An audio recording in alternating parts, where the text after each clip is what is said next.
When I was 10 or 11 years old, I had a best friend who lived in the neighborhood.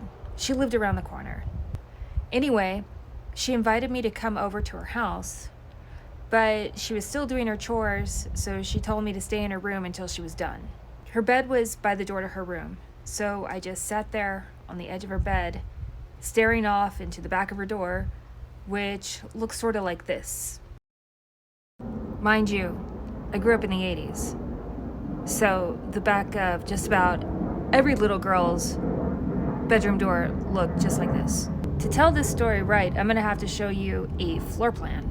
So this is the floor plan of my friend's house. Let me just point out a few features of this floor plan. Just follow the stuff I color in. There's a courtyard right here. There's a gate from the driveway leading into the courtyard over here. There are some double doors, like front doors, into a formal living space right here. Over here is a single door. That door led into a mudroom / laundry room. That's the door everybody used. Right here is a foyer. It's in front of the front doors. And then there's this narrow hallway right here. And right here is my friend's room where the purple arrow is pointing. Now, my friend had 7 brothers and 1 sister. She shared a room with her sister. That's why there are 2 beds in this room. So here's where my friend's bed was. Remember the door? That door is right here.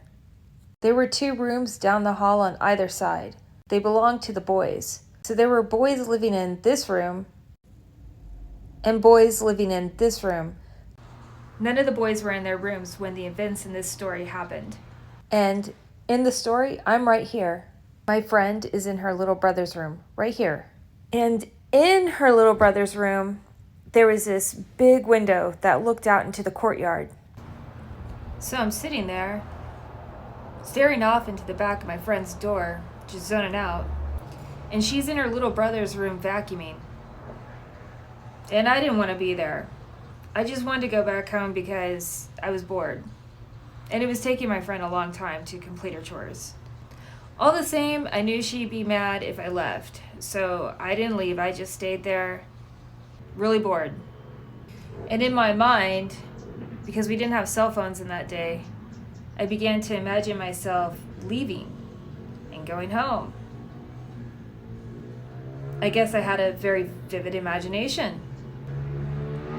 So I imagined myself getting up from the bed, walking down the hall, turning the corner, and standing in front of the double doors that nobody uses. I don't even think we were supposed to use those doors. I don't think we were allowed to. So I'm standing there, looking at these doors, wondering how I was going to open them. Kind of bizarre if you think about it, wondering how you're going to open doors because, I knew how to open doors. But there I was, and these doors had little windows at the top of them, and you could see, through to the courtyard to see who's coming down. And I see coming up through the courtyard my friend's brother, the one who's closest in age to her but older. For whatever reason, he didn't go through the pedestrian door. Instead, he went through the double doors. And I'm standing right there. But I'm not standing right there. And I walk through after he opened one of those doors. So in what I think is my imagination, I end up here. I once again found myself wondering something about those doors, like, how am I going to close them? Just as I had that thought, the doors behind me shut.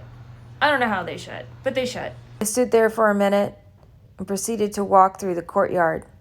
At the same time, simultaneously, I also had the experience of sitting on my friend's bed, staring off into the back of her door. And I see out of the corner of my eye her brother walking down the hallway toward his room. His room was right here. At the same time, from my perspective in the courtyard, I look ahead of me and there's a gate.